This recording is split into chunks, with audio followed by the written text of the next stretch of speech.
Então, galera, era isso que eu tinha para falar com vocês em relação ao poder familiar. E aí, então, trazendo para agora, eu entro em guarda, tá? Porque veja que a guarda, seja ela unilateral, bem como compartilhada, ela é um atributo do exercício do poder familiar que encontra-se lá no 1634, inciso de número 2.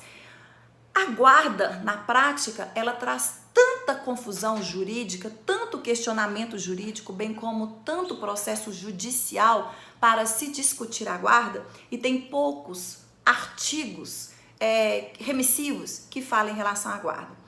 Bom, a guarda unilateral, bem como a guarda compartilhada, nós temos que ter em mente que aqui nós não estamos falando em compartilhar o filho ou a filha. Quando se fala em guarda, não é divisão e compartilhamento do filho e da filha, mas é compartilhamento e divisão das responsabilidades dos pais em relação àquele filho, então, menor. E lembrando que quando eu falo de poder familiar e quando eu falo em guarda, eu estou falando em guardião em relação a filhos menores, eu estou falando por exemplo, de uma guarda avoenga dos avós em relação aos netos menores. Eu estou falando do exercício do poder familiar que vem da filiação dos pais em relação aos filhos, o quê? Menores, tá, galera? Então, bom, essa guarda, seja ela unilateral bem como a compartilhada, nós não estamos fazendo a divisão ou compartilhamento do filho, mas nós estamos fazendo uma divisão ou um compartilhamento das responsabilidades daquele que será o guardião, seja os pais bem como qualquer uma outra pessoa, por exemplo, os próprios avós, a guarda avoenga, tá? Em relação às responsabilidades de tomadas de decisões em relação àquela criança, em relação àquele adolescente, em relação àquele menor. Então, isso tem que ficar bem claro. E dizendo, então, que todo aquele que exerce o poder familiar, como regra geral, ele exerce também a guarda.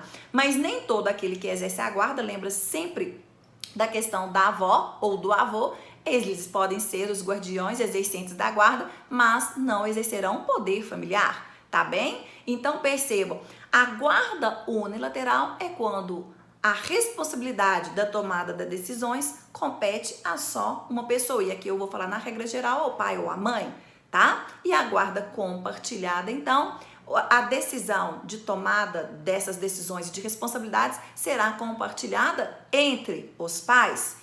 E aquele que não detém a guarda, por exemplo, a mãe é detentora da guarda unilateral, que compete a ela a decisão de tomada das responsabilidades, compete ao outro, por exemplo, o pai, o direito de visitação, que hoje comumente nós chamamos o direito de convivência. E na guarda compartilhada compete a decisões, as responsabilidades a ambos os pais, tá? E eles então vão gerir a guarda ou o direito de convivência ou o direito de visitação. Eu quero dizer aos senhores que pela nossa legislação civil, a regra é que seja deferida a guarda compartilhada, até mesmo em caso de litígios. Então, o que nossa legislação fala pra gente, tá? O que o Código Civil reza? Que quando nós estamos diante de consenso, eles poderão ajustar se querem a guarda unilateral ou uma guarda o quê? Compartilhada. Mas em caso de próprio litígio, tá? Como regra geral, deverá ser deferida pelo Poder Judiciário a guarda o quê?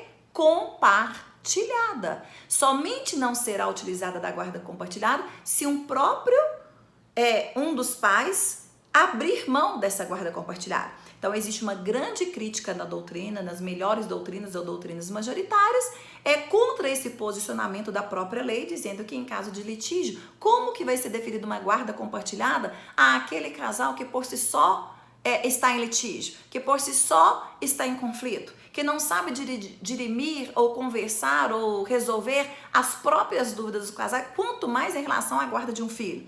Há esse questionamento doutrinário, mas pela legislação civil, a regra é a guarda compartilhada, inclusive quando houver litígio, e de forma excepcional nós vamos utilizar da guarda o quê? Unilateral.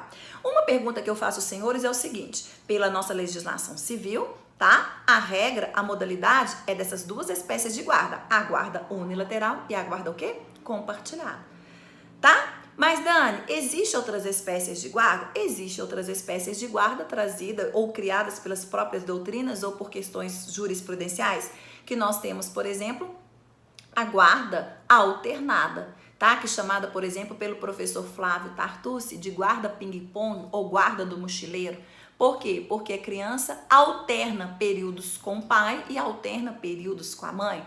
Nós não sabemos se é uma melhor viabilidade dessa guarda. Por quê, galera? Porque todas as vezes que nós estamos falando em guarda, nós temos que olhar o princípio da proteção da criança, o melhor interesse da criança. E qual que é o melhor interesse da criança? É a questão da socioafetividade? É o local ao qual ela está inserida? São os amigos, são os vizinhos, são a escola? Então, nós precisamos de verificar tudo isso, tá? E a outra espécie de guarda que nós temos é a chamada de aninhamento ou unidação. É que é quando a criança estabelece no imóvel, na casa originária daquela família, e ali ela permanece. E quem, na verdade, vem e sai serão os pais em períodos o quê?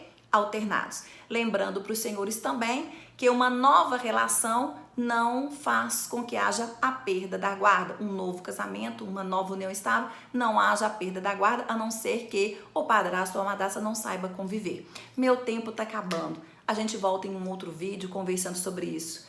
Vá no Instagram, prof.daniela.matar, curta diariamente todos os posts feitos de direito de família para os senhores. Um super beijo, galera!